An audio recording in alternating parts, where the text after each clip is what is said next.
सब ठीक ठाक ही होंगे। तो दोस्तों अभी सिकंदराबाद जोन का डीवी और मेडिकल की डेट आ गई है और धीरे धीरे सभी जोनों की डीवी और मेडिकल की डेट आ जाएगी। तो दोस्तों अपने को डीवी में कौन कौन से डॉक्यूमेंट ले जाने हैं और उनका फॉर्मेट कौन कौन सा होना चाहिए सर्टिफिकेट का, तो उसके लिए आज बात करते हैं कि कौन कौन से 18.0 में verification of original documents and formats of certificates. तो 18.1 में दिया हुआ है दोस्तों अपने को to ascertain their eligibility is on the closing date of registration of online application. Candidate are required to produce all original document with two sets of self-attested photocopy of all document at the time of document verification। तो दोस्तों document verification के time अपने में जितने भी document हैं वो उनकी दो दो फोटोकॉपी अपने को ले जानी पड़ेगी और वो सभी सेल्फ अटेस्टेड होनी चाहिए। Further these candidate should upload the scanned copies of all the certificate as applicable prior to their document verification date through www.rrbdv in portal। और ये सभी डॉक्यूमेंट दोस्तों वहाँ पर स्कैन भी किए जाएंगे। तो 18.2 में दिया हुआ है दोस्तों all certificate should be either in English और इन हिंदी ओनली। और सभी डॉक्यूमेंट है वो हिंदी या इंग्लिश में ही होने चाहिए दोस्तों।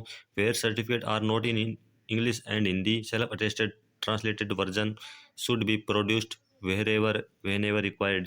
Certificate producing during the document verification should be strictly in the prescribed format.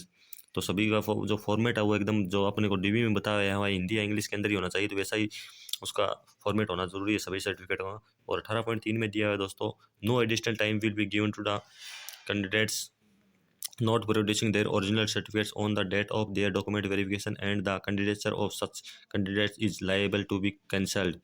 तो दोस्तों डॉक्यूमेंटों के लिए अगर कुछ कमी रह जाती है तो उसके लिए एक्स्ट्रा टाइम अपने को नहीं दिया जाएगा। अगर कोई अपन डॉक्यूमेंट सही डॉक्यूमेंट नहीं ले जा पाते हैं, ओरिजिनल डॉक्यूमेंट नहीं ले पाते तो वो उसका कैंडिडेचर कैंसिल कर दिया जाएगा उस स्टूडेंट का।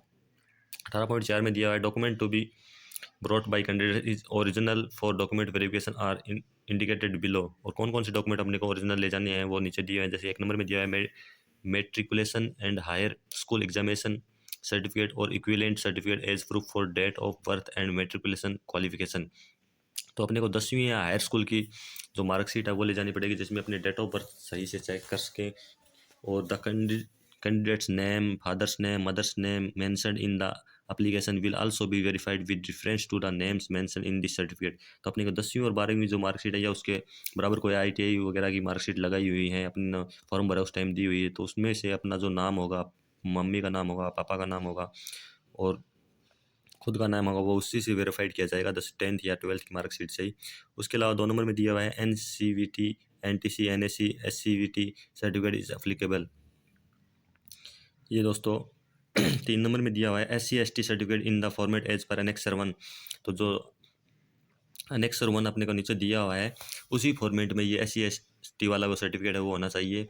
ये एनेक्सर 1 है, ये अपने को जो अपनी विज्ञप्ति आई थी उस टाइम उसमें दिया हुआ है वो, तो वो PDF आप डाउनलोड कर लेना और उसमें जो एनेक्सर 1 दिया हुआ है उस वही सर्टिफिकेट अपने को लेके जाना है। 4 नंबर में OBCL non creamy layer certificate as per annexure 2। तो OBC नॉन क्रीमिलियर सर्टिफिकेट है वो एनेक्सर 2 के अनुसार ही बना हुआ होना चाहिए। Not older than 1 year of the date of document verification, और एक साल से ज़्यादा पुराना नहीं होना चाहिए डॉक्यूमेंट वेरिफिकेशन हो उस टाइम से। 5 नंबर में दिया है non creamy layer declaration by OBC non creamy layer candidates as per annexure 2A। और जो OBC में नॉन क्रीमिलियर कैंडिडेट है उनके लिए एनेक्सर 2A दिया हुआ है। 6 नंबर में income and asset certificate to be produced by economical weaker section as per annexure 3। और जो EWS वाले बंदे हैं जो एस्पिरेंट है उनके लिए एनेक्सर 3 दिया हुआ है, तो उसी फॉर्मेट में अपना वो EWS सर्टिफिकेट बना हुआ होना चाहिए। और 7 नंबर में दिया income certificate for waiving examination fee for economical backward classes as per annexure 3A। और इनकम सर्टिफिकेट है वो भी एनेक्सर 3A के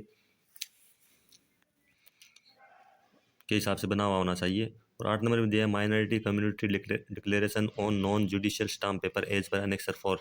और जो माइनॉरिटी कम्युनिटी आते हैं उनको अपना नॉन जुडिशियल स्टाम्प पेपर है वो एनेक्सर 4 के हिसाब से बना हुआ होना चाहिए। 9 नंबर में दिया हुआ दोस्तों original discharge certificate for ex service man, जो एक्स सर्विस मैन है उनका ओरिजिनल डिस्चार्ज सर्टिफिकेट होना चाहिए।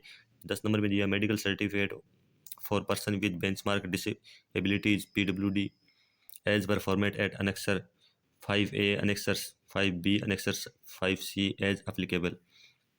ये PWD वाले कैंडिडेटों के लिए दिया हुआ है।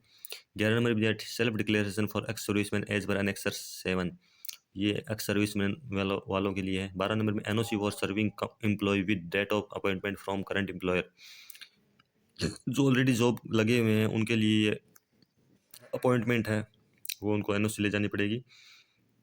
13 नंबर में NOC for serving defence personnel with probable date of discharge, जो एक्स सर्विसमैन है जो दूसरी जॉब लग गए हैं उनको भी एनओसी लिखवा के ले जानी पड़ेगी। 14 नंबर गजट नोटिफिकेशन एंड और any legal document in case of formal change of name as mentioned in para 1.7।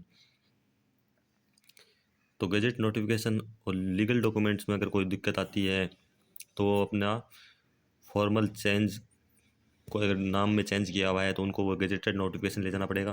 15 number receipt of online payment if made through a challan at S pay branch और pay in slip at computerised post office, offline payment है उसकी भी receipt ले जानी पड़ेगी। 16 number जो है self certification by the transgenders candidate, ये ट्रांसजेंडरों के लिए है। 17 नंबर JNK के डोमिसाइल सर्टिफिकेट इफ अप्लीकेबल, जो जम्मू और कश्मीर से है उनको अपना डोमिसाइल सर्टिफिकेट ले जाना होगा। 18 number certificate of eligibility issued by the government of India as per para 4.1F। तो इसके अलावा कोई government of certificate of eligibility issued हो तो वो गवर्नमेंट ऑफ इंडिया का पैरा नंबर 4.1 में दिया हुआ है, वो उनको सर्टिफिकेट ले जाना पड़ेगा। Degree of divorce is judicial separation from the competent court of law as applicable and affidavit stating that the candidate has not remarried, ये जो डिवोर्सी हैं उनके लिए दिया हुआ है दोस्तों। 20 नंबर मेरा डेथ सर्टिफिकेट ऑफ हस्बैंड, अगर किसी के हस्बैंड की मृत्यु हो चुकी है तो उनको एफिडेविट ले जाना पड़ेगा। Ex serviceman who secure civil employment after applying in the CN, जो वे फॉर्म भरने के बाद में कोई एक्स सर्विस में दूसरी जॉब लग गया है उनको भी सेल्फ डिक्लेरेशन ले जाना पड़ेगा। In the annexures attached to the CN RRC 0/2019 there is no annexure 6 as it is not relevant of this CN। तो दोस्तों ये डॉक्यूमेंट ले जाने पड़ेगा। इसमें कुछ खास डॉक्यूमेंट बताया नहीं है, 10वीं 12वीं की मार्कशीट बताई हुई है और जो इनकम सर्टिफिकेट है, SC ST certificate, OBC certificate है, ये एक साल से पुराना नहीं होना चाहिए, यही बात दी हुई है। तो धन्यवाद दोस्तों, थैंक यू।